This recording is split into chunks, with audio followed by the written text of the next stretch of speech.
to the Louis Bellina Show, presented by CC Electric. The Louis Bellina Show on a Thursday. Let me share how we're going to do between now and 2 o'clock.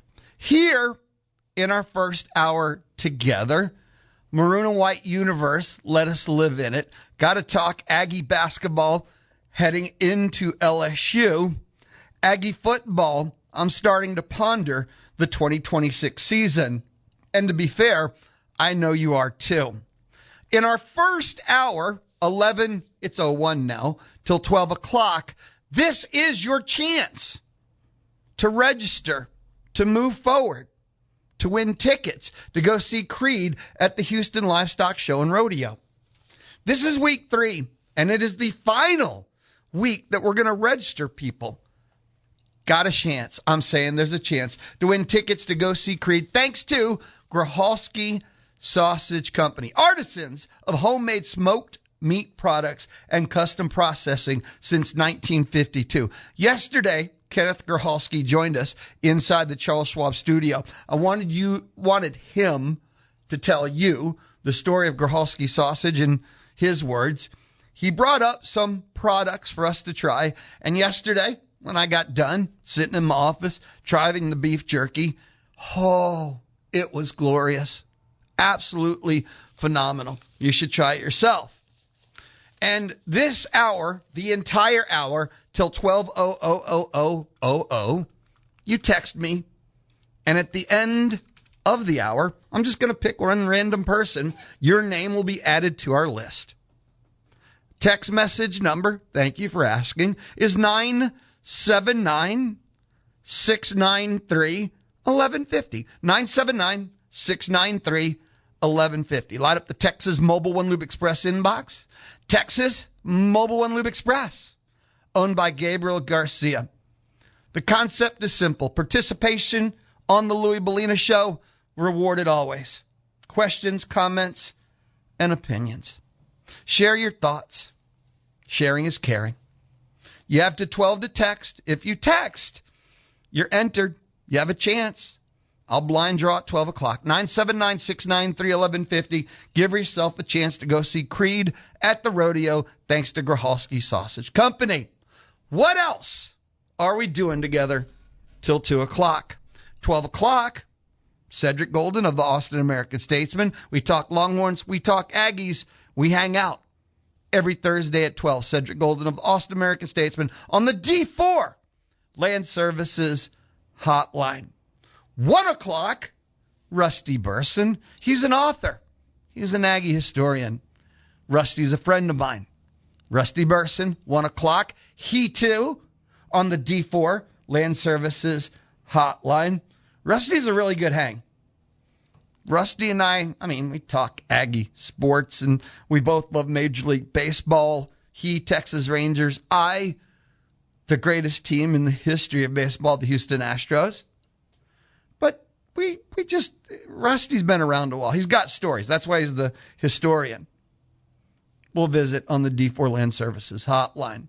So remember, you have 56 minutes left to text me and give yourself a chance to win tickets to go see Creed at the rodeo, thanks to Grocholski Sausage. We'll begin Maroon and White Notebook.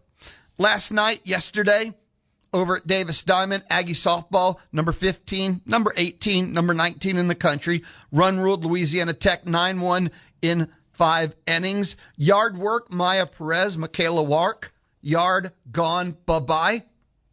Frankie Verrazzo had 3 hits herself. Sydney Lessentine, 5 innings, 4 hits, a run. It was not earned. Aggies moved to 16-7. Run rule victory over Louisiana Tech. Aggie softball right back in action tomorrow. They will they play at 1 o'clock. They play at 4 o'clock. Originally, they were playing Friday, Saturday, Sunday, San Marcos Invitational, San Marcos Classic, something to that nature. But Texas, which includes San Marcos, but also Bryan College Station, is going to be ravaged. Okay? Weather, rain. We don't have snowstorms and blizzards. It's going to be rain, and There will be no games probably in the San Marcos area, to be fair.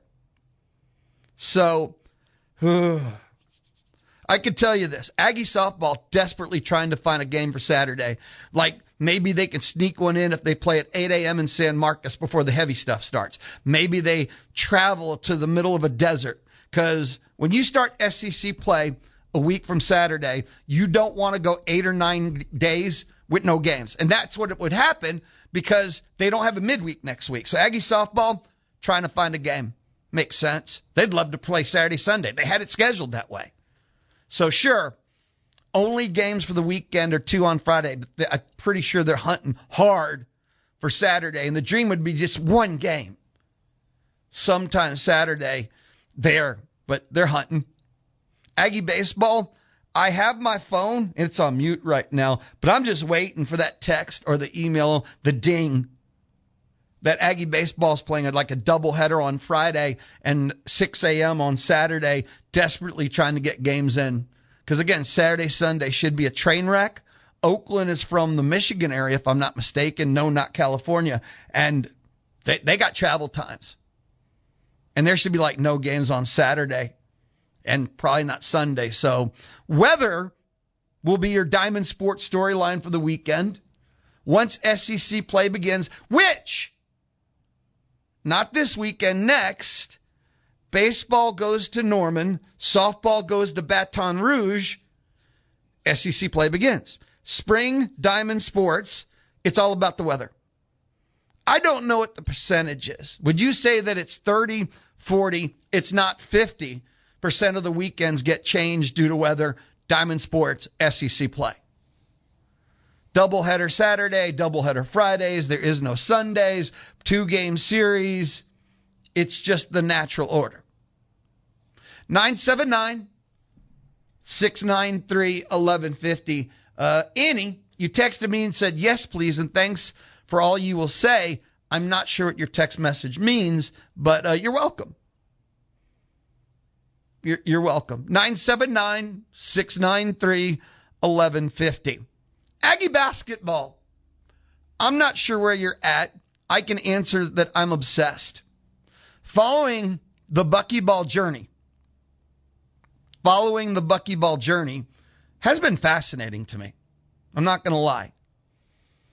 I try to think the last time I wanted something so bad in an Aggie sports, Aggie fan context. This is purely in a fan context. Now, you know, I've often said before, I'm not a journalist.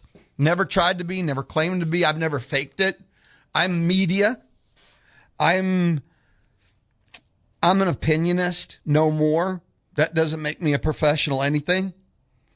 And with buckyball year one, coming in with 0.0 expectation and truly just kind of being a fan/observer, I've got to root. I've got to enjoy. I got to, you know, when it was down, I got to be down. This has been epically, awesomely fun for me. It's been crazy.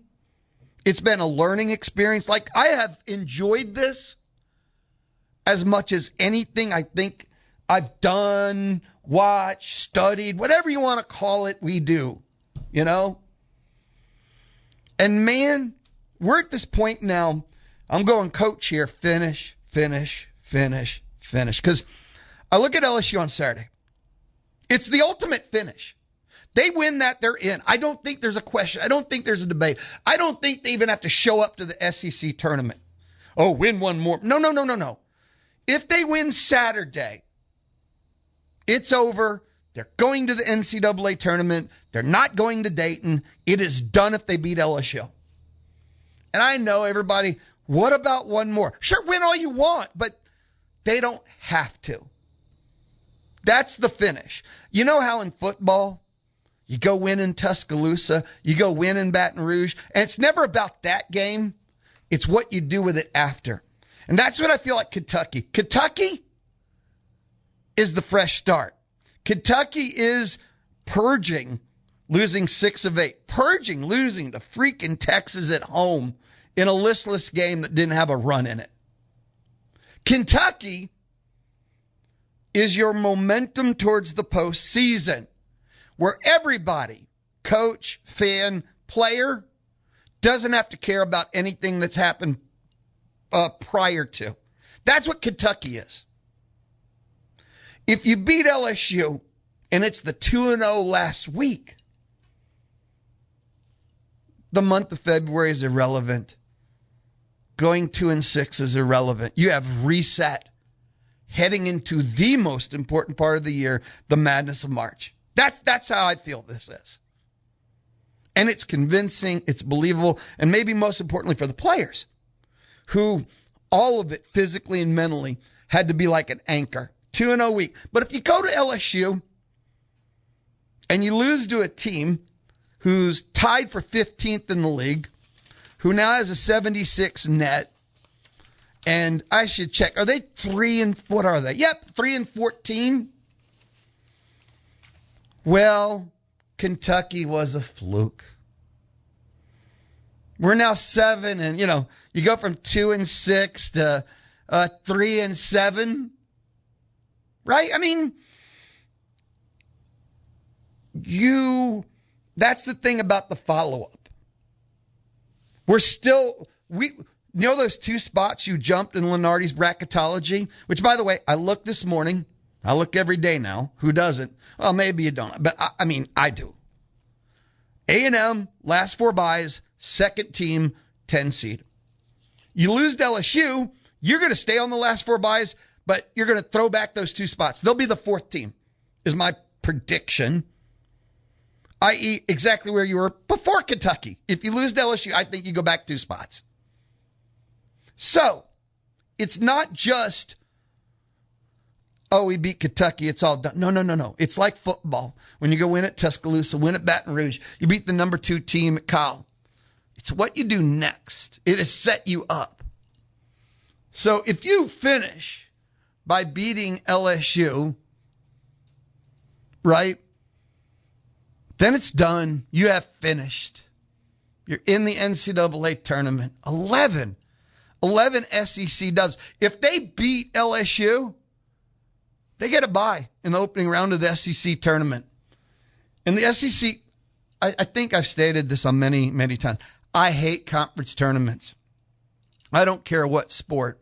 The idea of let's burn ourselves out further at the most tired part of the year we can reach, right before the NCAA tournament starts, strikes me as one of the stupidest concepts in all of college sports. Because it can be the basketball tournament. It can be the baseball tournament. It can be the softball tournament. But hey, when we are feeling maybe the tiredest, most injuredest, when we could use a break today, let's go burn ourselves out even worse. Let's play 3, 4, 5 games in 3, 4, 5 days. Before we play for the championship. The concept just sounds idiotic to me. I don't want a double bye. You know what would be a reward? You know how like the top 4 teams sometimes get double buys? What if they didn't have to play at all? You want to reward a team for regular season work? Instead of giving the top 4 teams a double bye, tell them they don't have to go. That's a reward. You might have teams busting their butt in the final 2 weeks going, okay, guys, if we go 5-1 in our last 6, we get to stay home. You'd see coaches throwing their Friday night starter, in the 9th inning to get a save in the last game of the year if they get a week off, so they don't have to travel. Okay, I'm digressing and spiraling, but man, I hate conference tournaments. Burn yourself, the 3 games in 3 days, or what, a baseball tournament, and you might go 6 games in 6 days. You get the point. I moved back to Aggie basketball. My apologies. Finish, beat LSU. I can't say it any simpler. Go. Finish. I've been rooting for this team. It's been as much fun as I've had in way, way too long. Not sure where you're at with this. And I understand Aggie basketball doesn't know how to have the largest fan base or the strongest. Aggie baseball started and you had the worst crowd you could imagine for Kentucky because there's a midweek 4 o'clock Incarnate Word baseball game. And that's fine. I'll never criticize people for your sports choices. Some people love NASCAR. Some people love Premier League. Some people watch esports. Some people like cricket. Some people love watching dogs chase after stuff thrown off a dock to see how far they can run. I just like sports fans, whatever motivates you. 979-693-1150. 979-693-1150. Text messages are rolling in. People would love to win a pair of tickets to go see Creed at the Houston Livestock Show and Rodeo. And that dream can come true thanks to Grachalski Sausage. You can text me till 12 o'clock, and then it's shut down. And you text, and you get registered. That's how it works.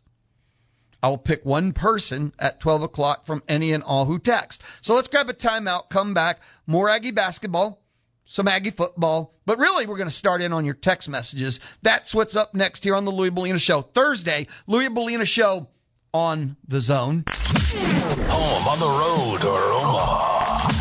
You can hear Aggie baseball on The Zone. The Louis Bellina Show, presented by CC Electric. The Louis Bellina Show, Thursday from inside the Charles Schwab studio. In uncertain times, Charles Schwab remains invested in their clients by offering personalized guidance and clarity. It's personalized because we've got Mark Sim, and he's right here in College Station. And with Mark Sim being right here in College Station, you don't have to call, stay on hold, phone trees, call centers, people that just don't care. With Mark Sim right here in College Station, you sit down, have a conversation, look a man in the eye, and shake a hand. That's kind of how I like to do my business. You can look Mark up online, get answers to your questions, learn more at schwab.com/College Station. I do want to start tackling some of the text messages of the day. Well, the first text messages of the day. People are trying to register to win tickets to go see Creed at the Houston Livestock Show and Rodeo. And when you text, you have a chance. A blind draw at 12 o'clock. Hour number 1, your chance for this Thursday. Your next to last chance. Tomorrow will be the last chance. This is our last week to get on that list. One person a day moves forward. And we'll start with Ryan in LaPorte, who said, who is closer to winning a national championship in your mind, Elko or Bucky? I love Bucky's system and future outlook, but my heart wants that football natty. Elko. Last year, Elko was a quarterback away from winning a national championship. Elko was one player. So I think without a doubt it's Mike Elko. Stacy in Manor. Hi, Louie. What's up, Stacy? Hi, Louie. Yesterday, you and Tony discussed how LSU baseball could still be ranked number 2 after losing to 2 unranked teams. Now make it 3. I saw that, Stacy. Losing last night to the Louisiana Ragin' Cajuns 7-2. Let's see where they are in next week's poll. Yeah, the overall statement with Tony is, and this is me, every Monday, Mitch Light of The Athletic joins me at 12 o'clock. We do the college baseball roundup, and we take a look at college baseball national scene because Mitch does college baseball national for The Athletic, and it is awesome. I love living in a world with perspective because living in a vacuum is dangerous. And that's what the college baseball roundup does. And I'm having trouble really understanding where college baseball is at this year. And gee, 3 weeks in, go figure, Lou. And most teams don't really challenge themselves in the non-conference. The only UCLA has established they are the number 1 team. They went to Globe Life, played 3 SEC teams, all ranked, and beat them all. They have credentials. But there's LSU, while not challenging themselves, have lost 3 midweek games. And they're still number 2. That kind of math I don't get. You know, SEC play will start. They don't lose a series, put 2-3 sweeps. And by the end of the year, yes, Lou, they're one of the top 3 teams you moron. But right now, they've lost 3 midweeks. They have 3 losses in period. Number 2 teams shouldn't have 3 losses in my world, unless they played 2 ranked series. They went to Globe Life and played 3 ranked. I mean, but they've lost now to some school from Northeast, McNeese State, and now the Ragin' Cajuns, and they have 3 losses. That's not number 2, is it? Anyway, let's see. Dale and Tabor. Howdy, Lou. What's up, Dale? if Bucky makes the NCAA tournament in his first year, considering he had to do it, how he had to do it, can we burn an effigy of Melvin Watkins? You know, I remember 0-16. I worked with Aggie Athletics, well, Texas A&M Athletics at the time. And I was there for all 8 of the home losses. And that team was worse than their record, and they were 0-16. Melvin Watkins was not a bad guy. Melvin Watkins, you actually, I think you rooted for him. It just was such a disaster. Like Tony Baroni's last team. I mean, man, there are some dark days. But you know what's weird? Okay, not weird. I say 0-16, but I don't have an emotional response to it. And the bad coaches anymore. A&M has had so much basketball success recently. I keep saying, if you look at the past decade and a half, A&M is a perennial 20-win team and a perennial NCAA tournament team. Aggie basketball is a good program. Not elite and not great, but perennial 20 wins, perennial NCAA. So I don't have to do any effigies. And, you know, the only thing, if we want to go backwards, that you can say that will make, you know, maybe an eye twitch is if you say buzz and you say turkeys and you say zoo and you start creating terms for no reason other than you're such a control freak that you don't want to use existing terms. Then you can make my eye twitch. Other than that, nah. Like even Melvin, that was unfortunate. And again, and I firsthand on the sideline, every home game of that. But no, Aggie basketball's had a lot of success. I'm all right. I think I am. Oh, I got to share this. Annie texted back because then she said the yes, please, and thanks for all you were saying. I wasn't sure what she's talking about. She said, this made me laugh. I get it. And that's what I mean. You will say what others will not say, just like the craziness of an SEC tournament. Thank you for the clarification. Thank you for listening, Annie. And it's weird. I mean, you say what other, I don't know what else to say. One thing I've tried to do here on the Louis Bellina Show, presented by CC Electric, built on faith, family, community, CC Electric. All I know to do is to be honest with you, and it's my honest. And I know it's not always the most popular honest, and sometimes it is the popular honest, but it's my reality, which, man, sometimes is scary. I get it. But a long time ago, when I first started in the radio world, you have to kind of come to a decision of who and what you're going to be. And there's actually kind of, if you think, there's 3 different choices. Do you want to be a contrarian and you'll argue about everything? Someone's going to say fire is hot and not all fire is hot. Sub 1% of time, there's this fire that exists once every 2 million years under a mountain in Tibet that actually is cold. So you say fire is hot and I say, no, it's not. You can be the contrarian. You can be the everything is good here, there's nothing to see, Iraqi misinformation director and hardcore homer. You can be a persona and something you're not, but represent this image and, you know, a character. Or you just be who you are. I guess that's 4. That I'm bad with math, and you know that. And when I reached my decision point, I just felt the easiest thing to do is be me. So thank you, Annie. Very kind of you to say. I just decided the easiest thing for me to do is to be me because I find it hard to do things just because. I always have. Any more text messages? Cade in College Station.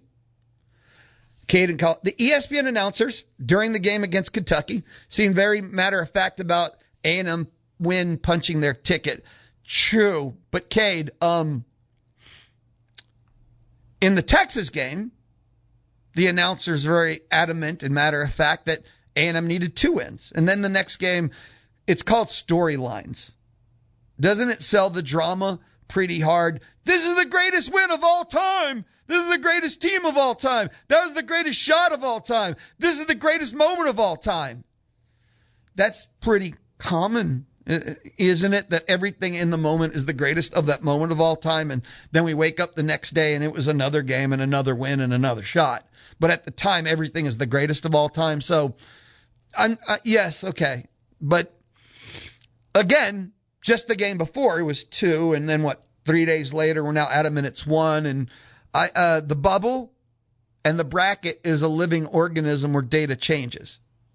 So I know the ESPN announcers this win did it. And I think there's others that believe it. And I think, okay, who am I going to believe? I can find 5 different data sources on this. But some of the people that do bracketology themselves, not just Lunardi, basically saying A&M has a 93% chance right now if they don't win another game, which are pretty good odds.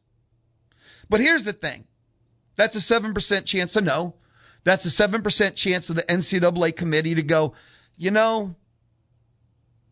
they went 3-7 in their last 10. And how many times have you heard committees talk about the last 10? When they just need an excuse. When someone in the room goes, they're a one-and-done team. They're at 10-11. We'd have to send them to Dayton. But this other team, it would be a reward to send them. Right? I mean, we've all been through this song and dance, have we not? Am I just pulling like ghost out of the air right now? I don't think so. So I guess what I'm trying to say is, as opposed to relying on the 93.6%, 94.2, whatever it is, I feel that the number moves to 100 if you beat LSU. See, I'm getting rid of the point and that 7 and the committee cushion. If you beat LSU, you're in. Where it is right now, 7% chance no. That's the committee's cushion. That's their door. I want no door for the committee. Something I look at, Louis Bellino rule of thumbs. If your net is 42 or lower, you're in. They've always been in. I got to assume there's an exception to every rule, but you're in. A&M's net's 43. 1 spot off of the historical auto, don't worry about it, sleep fine. 1. Just that 1 spot. So they're there, but beat LSU. This is one of the weakest bubbles I keep seeing. So that's pro A&M.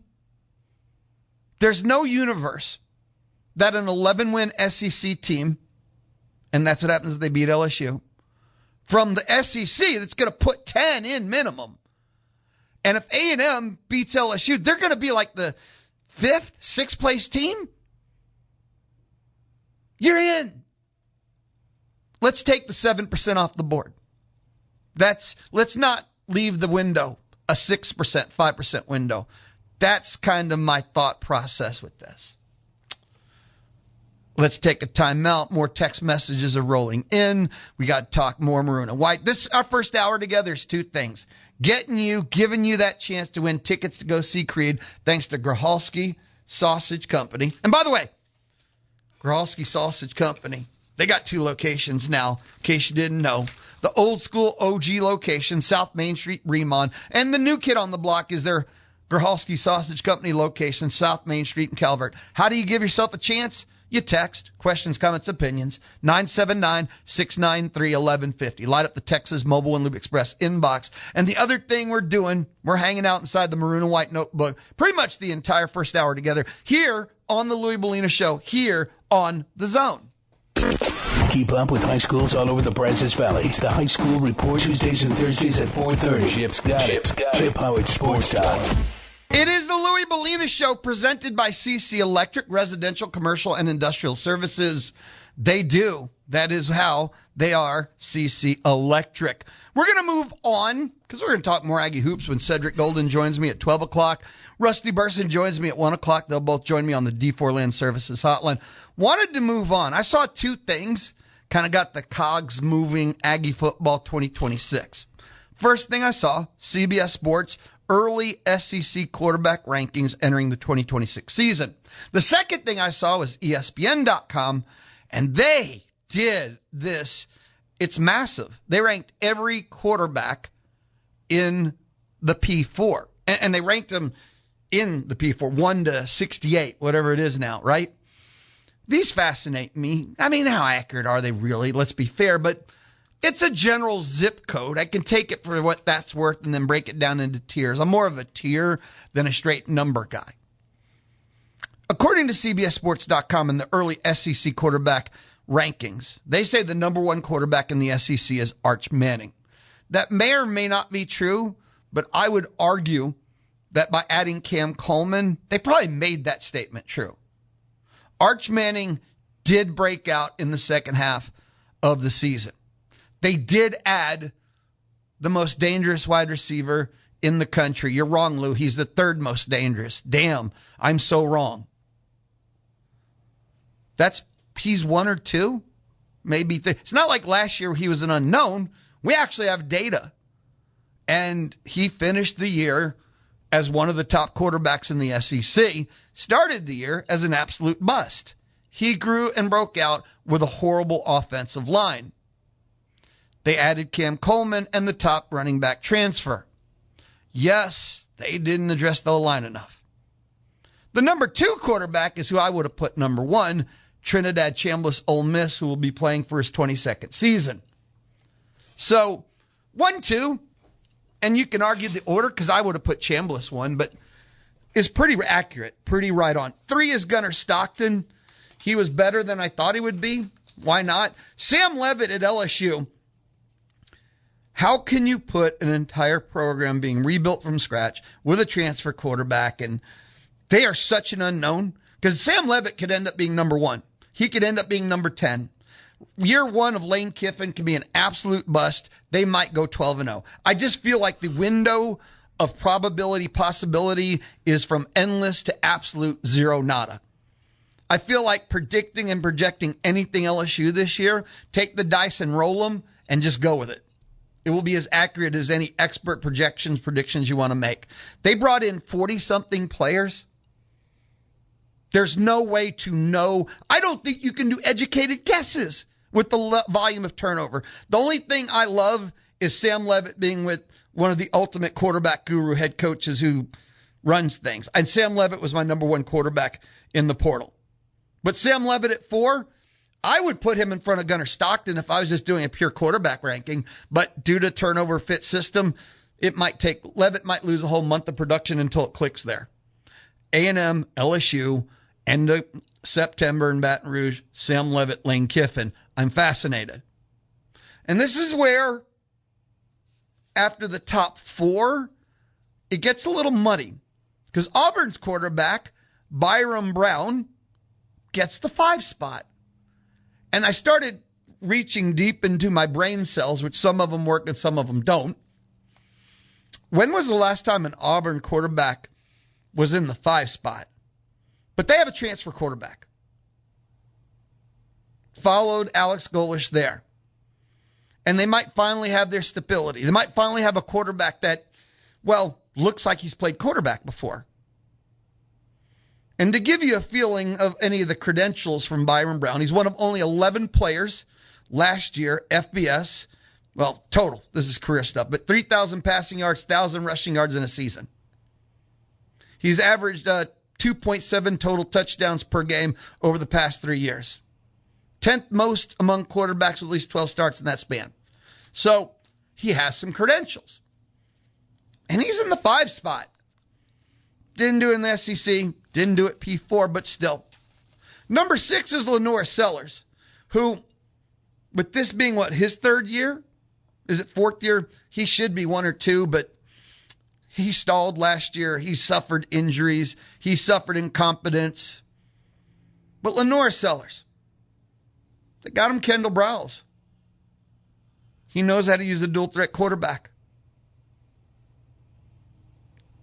Lenore Sellers, I'm putting him in that wild card where he might finish in the 9 spot. He could finish in the 2 spot. Absolute bust brilliance. I don't know. It's going to be fascinating. Now I'm 6 deep. There's no Marcel Reed. Marcel Reed pops up at 7. At 7. And when I took a look, if I was drafting, if I'm building a program, I would take Marcel Reed over Byram Brown. I would take Marcel Reed over Lenore Sellers, I think. So the best case scenario would have been 5 for me, but I'm not so sure. Question mark. And Marcel Reed took an amazing step forward from 1 to 2. There's no reason, if he does the work in the offseason, that's one thing. I actually don't doubt he's going to do the work I don't have to say if. I know Marcel Reed. That's his character. That's his leadership. That's something that's guaranteed he's going to do the work. If he takes the step, another leap, just the natural, another offseason, everything he learned this season. And I think I've said this will be the 4th time and we're only in the 3rd month, but if Marcel Reed takes the next leap, and this is going to be his 3rd year of starting, he's got to be one of the top 3. Because in modern football now, I can go to the portal and get one of the top 3 or 4 quarterbacks in the league. If you're going to go the developmental path and the natural learning curve path, you can't have a guy in his 3rd year starting be in the middle of the pack of quarterbacks. That's not worth it. That's a bad deal.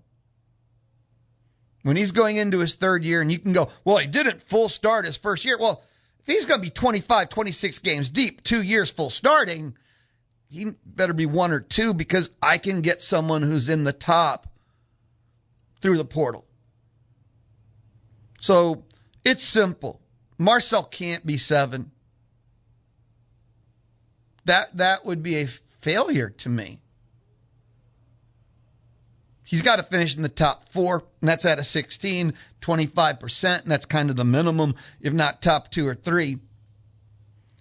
And it made me started thinking about things on a more meta of a level, because the definition of the next Nick Saban, talked about this a year ago, with college football changing, and I'm talking about NIL, transfer portal, and rules every year changing too. What's going to be required for the next Nick Saban? We don't know if the next Nick Saban's even a head coach yet because the rules keep changing. And it's going to be the coach that understands, is the first to master, manipulate, and just see the meta before everyone else does, right? What's the traits? What is required? In roster management, the ability to use that GM, is that what it is? If you don't have quarterback, you can't win. I don't know if quarterback manager is how you win anymore. Ohio State didn't get their first national championship until they went beyond quarterback manager, even though Ohio State's had the number 1 talent composite for how long? I don't know if game manager, because Alabama did it with game manager, game changed, so they went to first round NFL picks, and then they won more national championships. I look at the game now, the ability of a head coach, forget roster management, but quarterback management. Either you have to identify a quarterback who in the developmental process takes 2 years, not 3 and 4, or you have to know how to play the quarterback portal game. And you know how you beat the portal?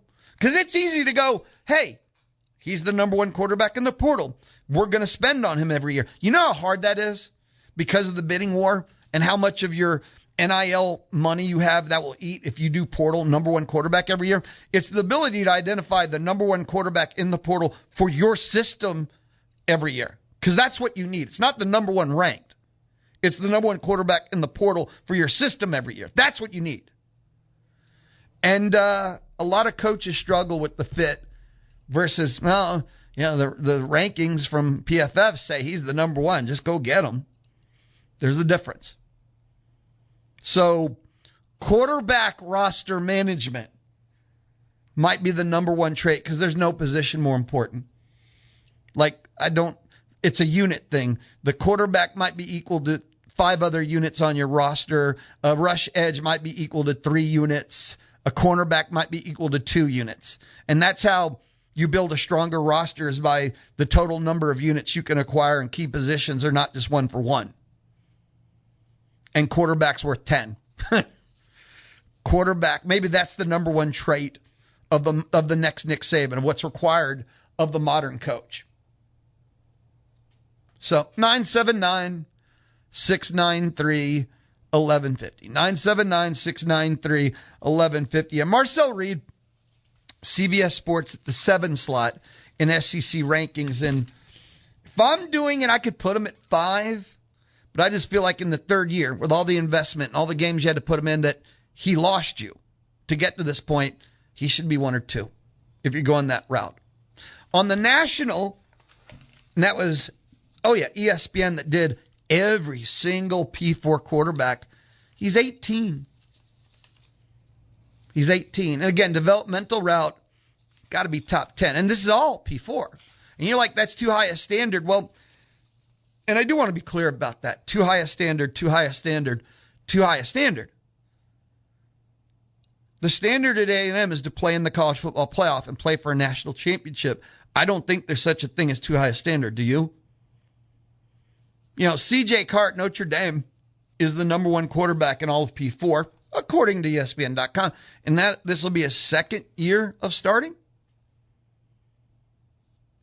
And then they've got Trinidad Chambliss at 3, Arch Manning at 4, and Dante Moore at 6. Jaden Maiava at USC is 5. Drew Mestemacher, Oklahoma State is 7. Gunnar Stockton's at 8. Brendan Sorsby, Texas Tech is 9. And there he is, the Auburn quarterback. Byron Brown is at 10. And Marcel Reed is at 18. We'll see. Here's the thing. My expectation, Marcel takes the next step. Because I know he's going to work. I know he's got that in him. That's the leader in him. And the next step should be the key. And you get that third year from him. And if you get the third year, great things can happen here. That's the expectation.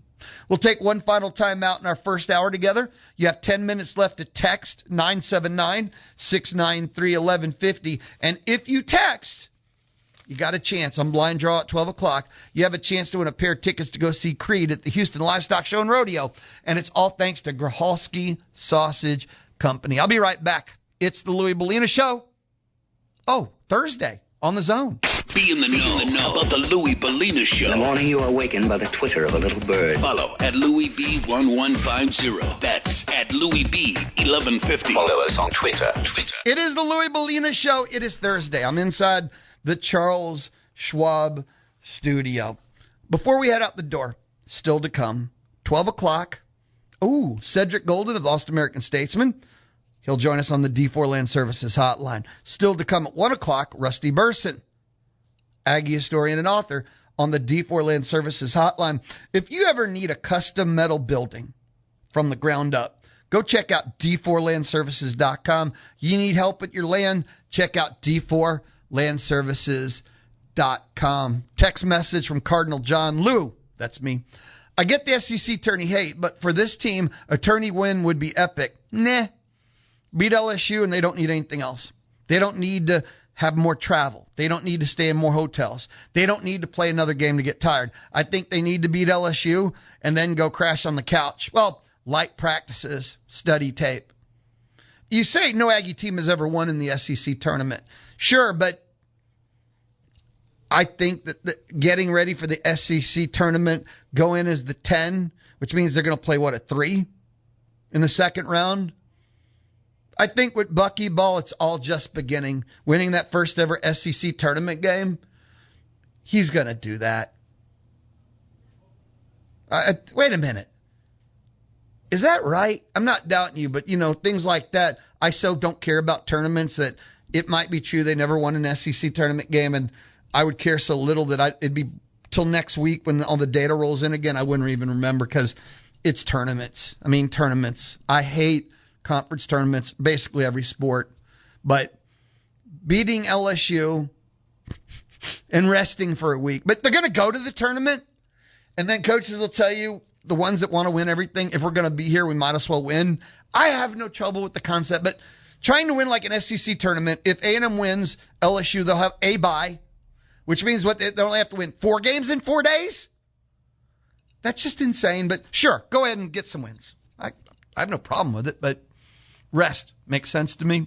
Up next, Cedric Golden of the Lost American Statesman. This is the Louis Bellina Show, presented by CC Electric, the Thursday edition. I'll be right back.